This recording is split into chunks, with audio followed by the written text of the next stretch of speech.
வாடிவாசல் திரைப்படத்தோட அப்டேட்டை பார்க்க ரெடியாக இருக்கீங்களா? நேற்று வந்து வாடிவாசல் திரைப்படத்தோட மீட்டிங் வந்து முடிஞ்சிச்சு. ஸோ நேற்று வந்து பயங்கரமான விஷயம் வந்து நடந்திருக்கு. அதை பற்றி நம்ம தனியாக பேசலாம். இப்போ வந்து வாடிவாசல் திரைப்படத்தோட முதல் அப்டேட்டை பற்றி பேசிடலாம். அதாவது வந்து வாடிவாசல் திரைப்படத்தோட முதல் அப்டேட் கொடுக்கறதுக்கு எதுக்கு வந்து இன்னும் வந்து கலைப்புலி எஸ் தானு அவர்கள் அமைதியாக இருக்காங்கன்னா, வாடிவாசல் திரைப்படத்தோட செட், அதாவது வாடிவாசல் திரைப்படத்தோட செட்டு சொல்கிறத விட வந்து வாடிவாசலோட உண்மையான செட்டு வந்து போடணும். ஸோ மதுரையில் வந்து இதுக்கான பிளான் வந்து பண்ணிகிட்டு இருக்காங்க. ஆனால் இப்போயே வந்து வெதர் கண்டிஷன் வந்து மதுரையில் வந்து கொஞ்சம் வந்து இதாக இருக்குது, பனிமூட்டமாக இருக்குது அப்படின்னு சொல்லப்படுகிறது.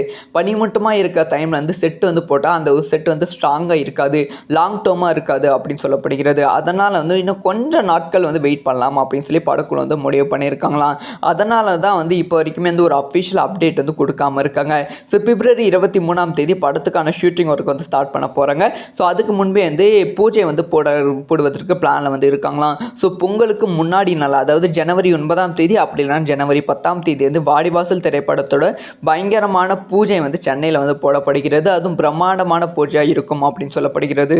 இது வந்து ரசிகர்களுக்கு ஒரு பயங்கரமான அப்டேட். அது மட்டும் இல்லாமல் அந்த பூஜையோடு சேர்த்து ஒரு முக்கியமான அப்டேட்டையும் வந்து படக்குள்ள வந்து ரிலீஸ் பண்ண போகிறாங்களா. அது என்ன அப்டேட்டாக இருக்கும் அப்படி சொல்லி மேபி வந்து இன்னும் வந்து ஒரு 2 days 3 days வந்து நமக்கு வந்து தகவல் வந்து கிடைத்துவிடும். ஸோ இந்த ஒரு விஷயத்தை பற்றி உங்களோட ஒப்பீனியன் என்ன? யாரெல்லாம் அந்த வாடிவாசல் திரைப்படத்தோட அப்டேட்டை பார்க்க வெயிட் பண்ணுறீங்க அப்படிங்கிற விஷயத்தை மறக்காமல் கமெண்ட்டில் லீவ் பண்ணுங்கள்.